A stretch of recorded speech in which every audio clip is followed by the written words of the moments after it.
अगले सूत्र में क्या कह रहे हैं ऋषि? ईश्वर प्राणिधाना द्वा, यहाँ ईश्वर प्राणिधान की बात कर रहे हैं। सांख्य दर्शन कहता है कि अक्रिय ही योग है, यानी कि कुछ कर्म यदि हम करेंगे तो कर्म तो बंधन में डालने वाला है, इसलिए योग तो कुछ ना करने के लिए करना चाहिए, अक्रिय ही योग है, ऐसा वो कह रहे हैं। लेकिन योग दर्शन के अनुसार तो हमें कर्म करना पड़ता है। हम सूर्य नमस्कार करते हैं, आसन करते हैं, प्राणायाम करते हैं, यम नियमों को अपनाते हैं, तो ये तो कर्म है। तो अंतर है दोनों में। तो ईश्वर प्राणिधाना द्वा अर्थात इसका अर्थ होता है, ईश्वर प्राणिधान का अर्थ है ईश्वर के प्रति पूर्ण शरणागति, पूर्ण शरणागति, आधे अधूरी नहीं। ईश्वर के प्रति पूर्ण शरणागति से भी निर्बीज समाधि की प्राप्ति हो जाती है। अब ये जो साधना है ना, ये दो प्रकार की है, स्वशक्ति और परशक्ति। स्वशक्ति साधना और परशक्ति साधना। परशक्ति साधना इसकी अपनी खूबसूरती है, यानी कि हम किसी प्रतीक को, किसी प्रतिमा को, किसी वस्तु को ईश्वर मान करके जब हम उसकी उपासना करते हैं, पूजा करते हैं, वंदना करते हैं, तो सारी शक्ति उसी में मान लेते हैं कि वही ईश्वर है। तो यहाँ अहंकार नहीं रहता, क्योंकि हम सारा उसके चरणों में नमन करते हैं, तो अहंकार का त्याग हो जाता है। लेकिन जो स्वशक्ति साधना है, स्वशक्ति साधना में साधक स्वयं अपने भीतर की आत्मशक्ति को जागृत करता है। वो अपना आत्म साक्षात्कार करके ब्रह्म की शक्ति से लय कर देना चाहता है। अब समस्या तो ये है कि जब हम निराकार की उपासना करते हैं तो अहंकार की उत्पत्ति हो सकती है। दूसरा, निराकार की उपासना करने के लिए भी हमें कोई ना कोई साधन की आवश्यकता पड़ती है। ये जो मंदिरों में मूर्तियां हैं, जो प्रतीक हैं, इनकी जो हम उपासना करते हैं, वो यही इसीलिए करते हैं कि हमें एक साधन की आवश्यकता है। सांख्य दर्शन तो ईश्वर को मानता ही नहीं, लेकिन योग दर्शन भी ईश्वर को साधना का एक साधन मात्र मानता है कि कोई तो साधन चाहिए।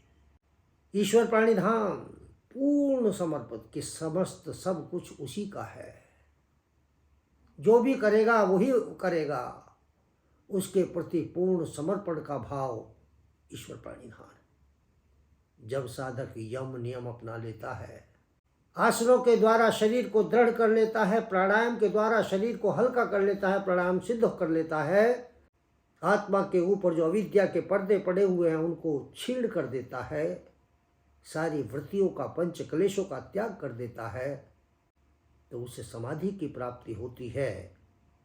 समाधि के भी दो स्तर हैं मुख्य, मूल रूप से संप्रज्ञात समाधि और असंप्रज्ञात समाधि। संप्रज्ञात समाधि साधना युक्त है, इसमें साधन है उत्साह, श्रद्धा, निष्ठा, संकल्प, विवेक, ये इसके साधन है। तो संप्रज्ञात समाधि में जाने के बाद अब उसको लगता है कि अब मैं क्या करूं, मैंने तो सारे यम नियमों को अपना रखा है, मैंने तो पांचों वृत्तियों पर रोक लगा दी है, अब क्या करूं? तो ईश्वर से कहता है, प्रभु जो मेरे करने का था वो तो मैंने कर लिया, अब आगे मुझे रास्ता दिखाओ। तो यहाँ आकर के वो पूर्ण शरणागति कर देता है, अपने आप को उस ईश्वर को सौंप देता है।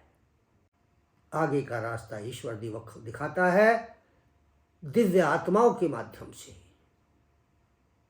समाधि में किसी को किसी प्रकार के भगवान के दर्शन नहीं होते, ये तो एक कोरी कल्पना है। इसे आदिशंकर माया कहते हैं, ये माया है।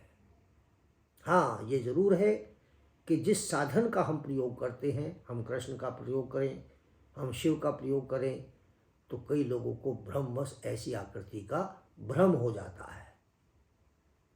तो साधना का साधन मात्र ईश्वर को माना गया है। साधनों का प्रयोग करके साधक संप्रज्ञात समाधि तक तो जा सकता है, किंतु असंप्रज्ञात समाधि जो दूसरी अवस्था की समाधि है उसमें पहुंचने के लिए तो केवल ईश्वर प्रणिधान है। स्वयं को पूर्ण शरणागति करनी पड़ेगी उस परमात्मा की, आगे का रास्ता वही दिखाता है। लेकिन बहुत से साधक संप्रज्ञात समाधि तक आकर के ये सोच लेते हैं कि तूने तो वृत्ति निरोध कर दिया, क्लेशों का नाश कर दिया, वृत्तियों समाप्त हो गई,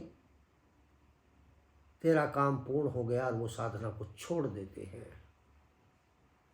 ऐसे ही साधक इस समाज के बीच में आकर के प्रदर्शन किया करते हैं, क्योंकि यहाँ तक पहुँचते पहुँचते अनेक सिद्धियाँ प्राप्त हो जाती हैं। जैसे यम नियम की 10 सिद्धियाँ हैं। अगर आप अहिंसा को अपना लें, आपको बताया गया अहिंसा से क्या मिलता है। अहिंसा के बाद सत्य को पूर्ण रूपेण धारण कर लेने से, सार्वभौमिक कर देने से क्या सिद्धि प्राप्त होती है? 5 यमों और 5 नियमों से ही 10 सिद्धियां प्राप्त हो जाती हैं। तो संप्रज्ञात समाधि की उच्च अवस्था में पहुँचते पहुँचते अनेक सिद्धियां प्राप्त हो जाती हैं। और जो संप्रज्ञात समाधि से जो साधक वापस आ जाते हैं उनको पथ भ्रष्ट योगी कहा जाता है, कि ये भ्रष्ट योगी हो गए हैं। उनको निर्बीज समाधि की प्राप्ति नहीं होती, क्योंकि संप्रज्ञात समाधि में भी वृत्तियों के बीज तो रहते ही हैं।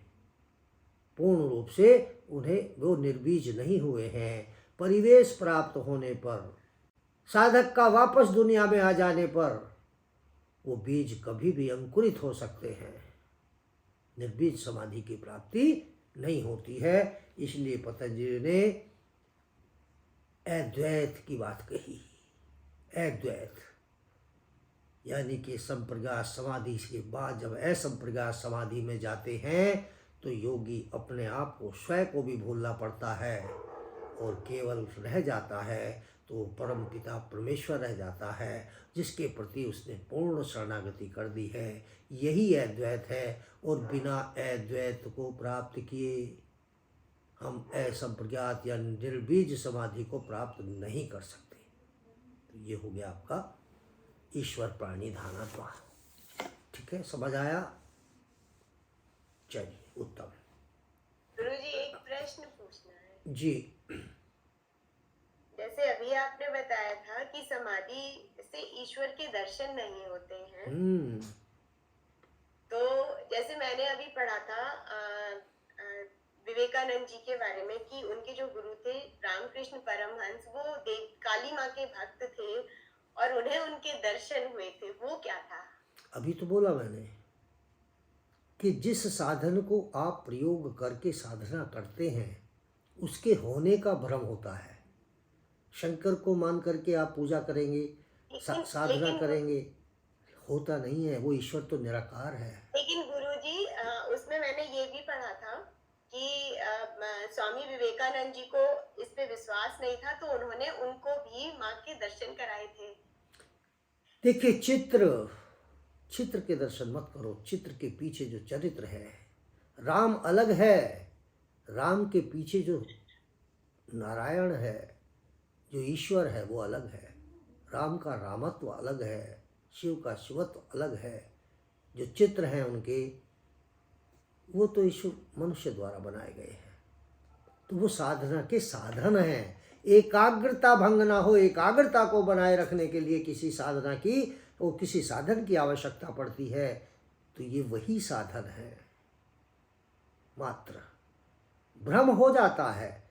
मान लिया मैं साधना करता हूँ तो शिव को मान करके करता हूँ, तो हो सकता है कल मुझे जो दर्शन हो, मैं समझूं कि शिव के दर्शन हो गए, क्योंकि मेरे चित्त में, मेरे अंदर वही एक तस्वीर बैठी हुई है।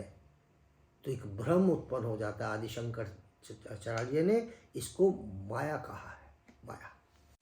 अगले सूत्र में कहते हैं कर्म क्लेश विपाक सय्यर प्रामरष्ट पुरुष विशेष ईश्वर है। यहाँ ईश्वर के बारे में बात की गई है कि वो ईश्वर है कौन। वो शिव है, कृष्ण है, काली है, गौरी है, कौन है?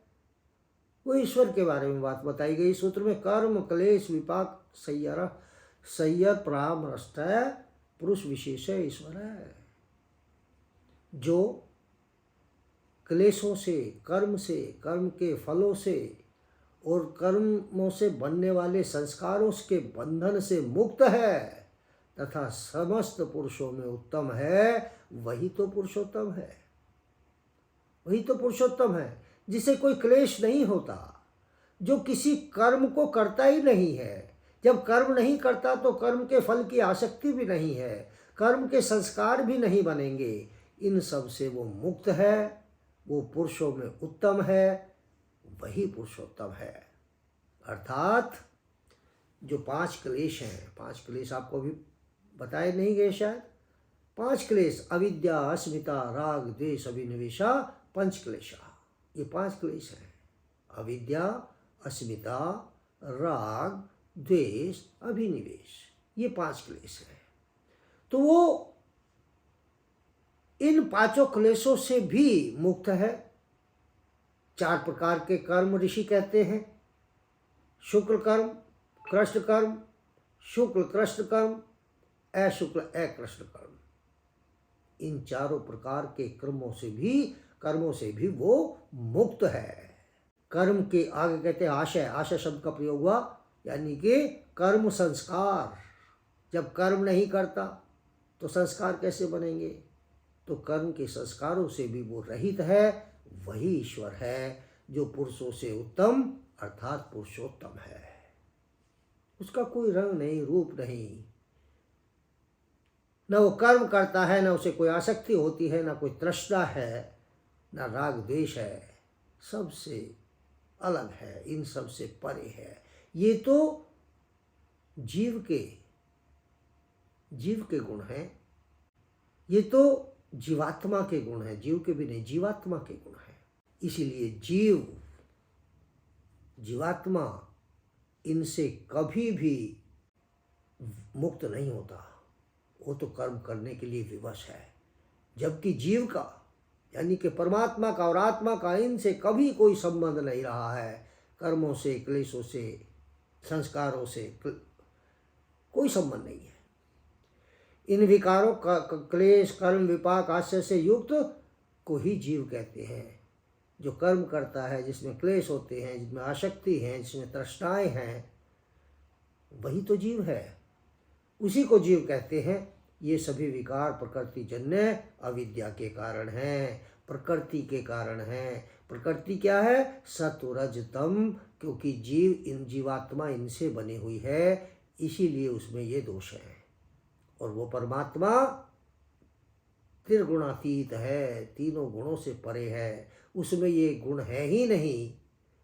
तो फिर उसे कोई कर्म, क्लेश, विपाक, ये सब कोई भी संस्कार, इन सब से मुक्त वो रहता है। और ये जो क्लेश हैं, ये किसके कारण है? अविद्या इनके मूल में है। अविद्या, अस्मिता, राग। अगर अविद्या ना हो तो अस्मिता, राग, द्वेष, अभिनिवेश, क्लेश भी नहीं होंगे। और अविद्या किस कारण है? अहंकार के कारण। और अहंकार किससे उत्पन्न हुआ? महतत्व से, बुद्धि से। और ये कहाँ से आई? दृष्टा और दृश्य के संयोग से। तो दृष्टा दृश्य संयोग ही समस्त दुखों का कारण है, समस्त क्लेशों का कारण है, कर्मों का कारण है, कर्म फलों और आसक्तियों का कारण है। तो जब तक चित्त अपने मूल कारण प्रकृति में लीन नहीं हो जाएगा, शुद्ध आत्मा अपने स्वरूप में नहीं ठहर जाएगी, तब तक कर्म भी होंगे, कर्मों के क्लेश भी होंगे, विपाक भी होगा, आशय भी होंगे।